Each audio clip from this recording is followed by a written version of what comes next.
This is Ellen Road, the theatre of dreams. But what exactly happens to footballers once they hang up their boots? The reason we packed in, we were absolutely shattered.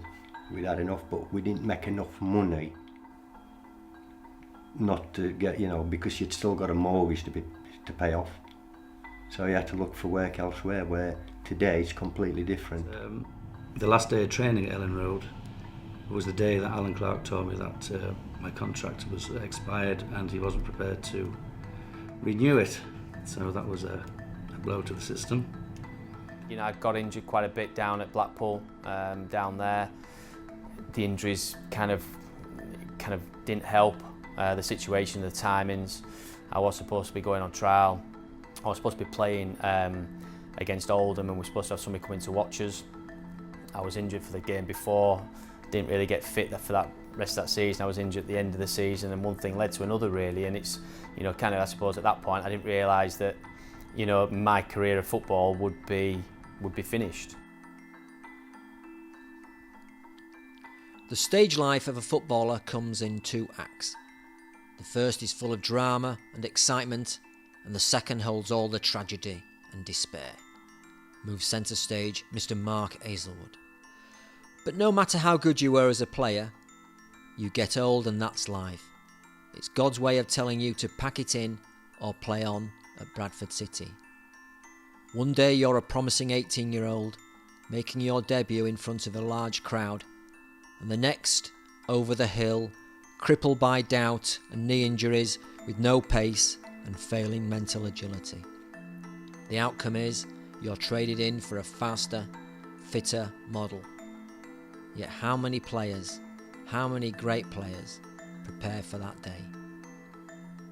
Well, I think the day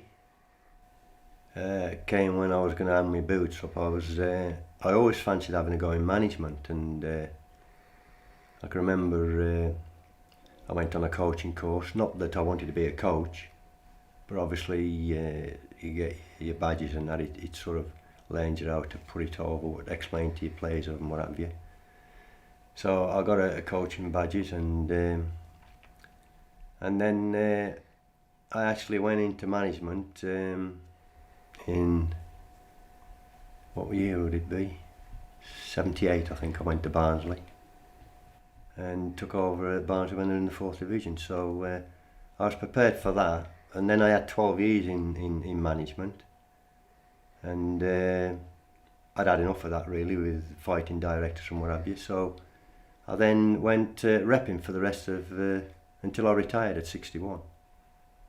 Where I live now, Scunthorpe, I came here 30 years ago to manage Scunthorpe United, but my chairman, David Wraith, who was one of the best chairmans I ever worked for, because he let me just go and manage the club and that. He had a business, and a big business, and when I finished with management, he says, well, come and work in my business, and I went repping for him, and completely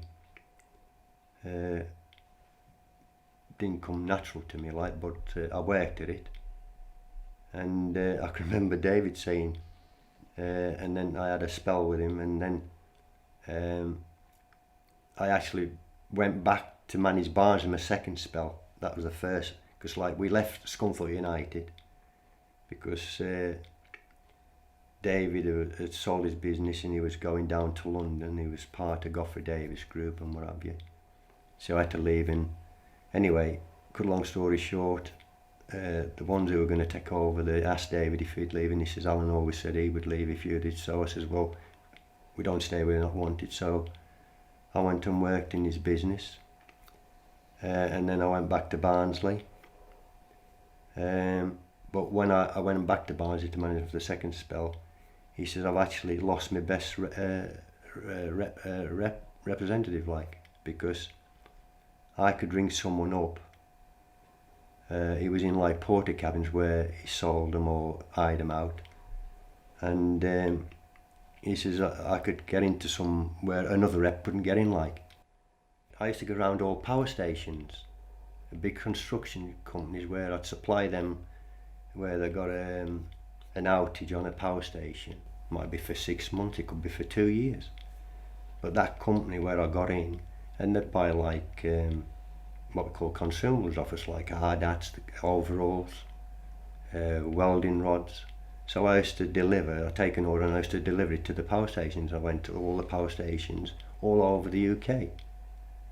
So I was busy, and I got to, I enjoyed it. I did thousands of miles a week. I was doing at least 1,000 miles Monday morning till Friday lunchtime.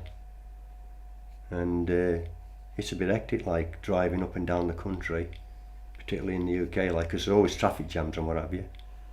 But I enjoyed it, really. Yeah. Well, this is Leeds United players, but like you've got 10 players there, 4 in England international strip, 2 in Wales, and then you got 3 in Scotland's strip, and Johnny George in the Republic of Ireland. But it's like that day, I think Norman Hunter, Paul Maitland and Jack Charlton, they mustn't have been in. So you've got a team, although it's a league clubs team, you've got an international team there, made up from the 4 home countries. And then this is obviously a little picture of the FA Cup, which is the Centenary Cup final, the big one, with Billy with the cup there. And then this one here is pictures of legends of Allen Road. Obviously it goes back to John Charles when John was there, and then obviously the great Leeds United side, the team that I was honoured and privileged to play with. And then I think there's some players from when Howard Wilson was manager, and obviously when David O'Leary was manager, like Harry Kuehl, but they're the legends of Allen Road. And as you see, this one is it's the only time Leeds have ever won the FA Cup, but we won the big one. That's for me and Peter Long. We've picked Billy up on our shoulders, and Billy's got the FA Cup there. I'd had 12 years in football management, and I'd had my success and I had my failures. But the one thing that I was very, very proud of in my 12 years is that I always believed in youth. And when you look at the clubs that I managed, Barnsley first, then I went back to manage the great Leeds United club, and then I came to where I am today, Scunthorpe, and I've settled here, and I had a second spell at Barnsley. So, but when you look at the players that I brought into those clubs from leaving school, and obviously that's part of your youth development, I was very proud. Like, I mean, players that I brought in at Leeds United, I brought Dennis Irwin to the club as an apprentice, Scott Sellers, Neil Aspin, Tommy Wright, John Sheridan. I mean, they're going about Fergie with this 4 or 5 that he had, like Beckham, Scholes, Giggs. I tell you what, all them lads, obviously I brought them to the club, and then obviously managers after have probably gone and sold them, like, but they've all gone on and had wonderful and played in the top league and international football. The reason I want Leeds United to be successful is because that side that, and don't get me wrong, I think that's, call me biased, but that's one of the greatest football teams this country's ever seen, ever likely to see. And I tell you that now. And that's not being biased, that's what it was. But so I was honoured and privileged to be part of that. But all the Leeds fans, we're like their heroes. Now, there's only Billy out the players who's not here at the minute. Now, we're not all going to live forever. So I want Leeds to be successful. There won't ever, ever in my lifetime, and probably in my son's lifetime, and probably never again have a team like that. Because if that team was about now, when you see it, the money, what they're earning, like that little fat boy at Man United, Rooney's earning 300 grand a week. Well, if he's on 300 grand a week, I could have been on 600 grand a week when I was a player, if I was here today. Yeah.